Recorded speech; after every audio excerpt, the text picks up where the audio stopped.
How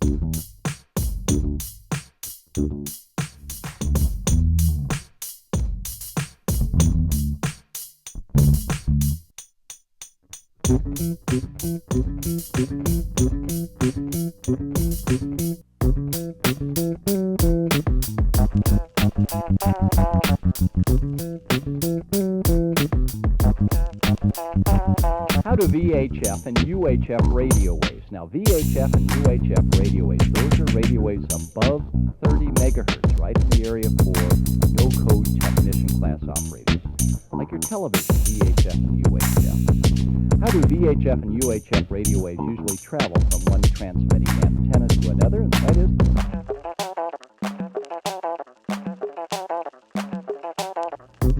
when a signal travels along the surface of the Earth and maybe bends around the surface of the Earth like an AM broadcast station, we call that ground wave propagation. Ground waves compared to, let's say, sky waves. Now, what are sky waves? Sky waves are those on the world where the sky waves, in fact, let's tune in to sky waves here. And sky waves can be anywhere from 2,000 miles to 5 to 6,000.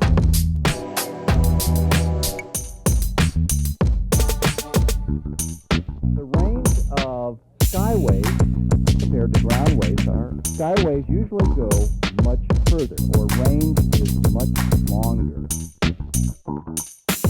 Generally, you need at least a novice license for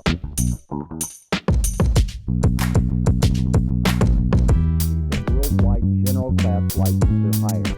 But as a no-code technician class operator, there's plenty of skywave excitement out there on 6 meters as well. And I'll tell you more about that a little later on this tape.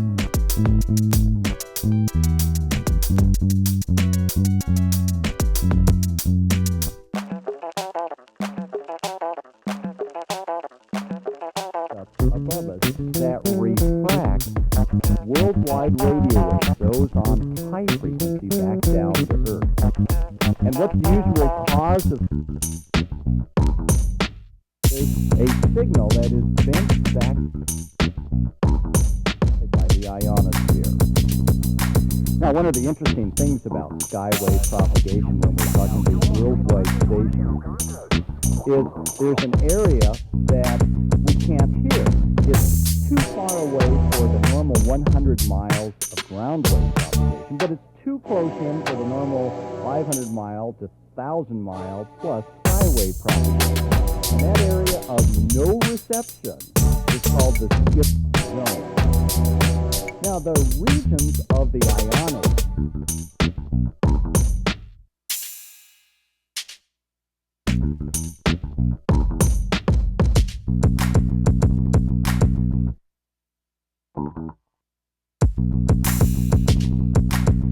ionosphere. Now, what's the name of the area of the atmosphere that makes long-distance radio communications possible by bending those radio waves? Again, even though they say the word atmosphere, it's still the ionosphere that gives us the worldwide long-range capabilities where we can tune in stations thousands of miles away on 10 meters, 6 meters, or technicians plus.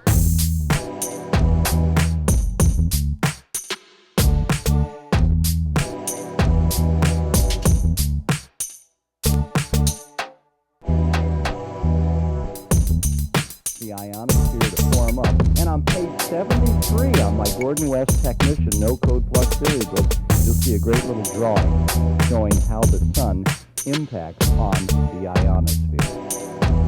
What type of solar radiation is most responsible in the atmosphere? Well, it is ultraviolet, the same kind of sunlight that gives you a sunburn. It is ultraviolet waves that cause the ionosphere to form up. And which ionospheric region is closest to us down here on Earth? It is the D region, D as in Delta, the darn D region. The darn D region always absorbs radio waves. I wish it didn't, but it does, so we call it the darn D region. Which region of the ionosphere is mainly responsible for long-distance skywave communications? Well, way up there in the sky, the very furthest away, F for furthest, is the F2 region. Now picture them, the D, the E, the F1.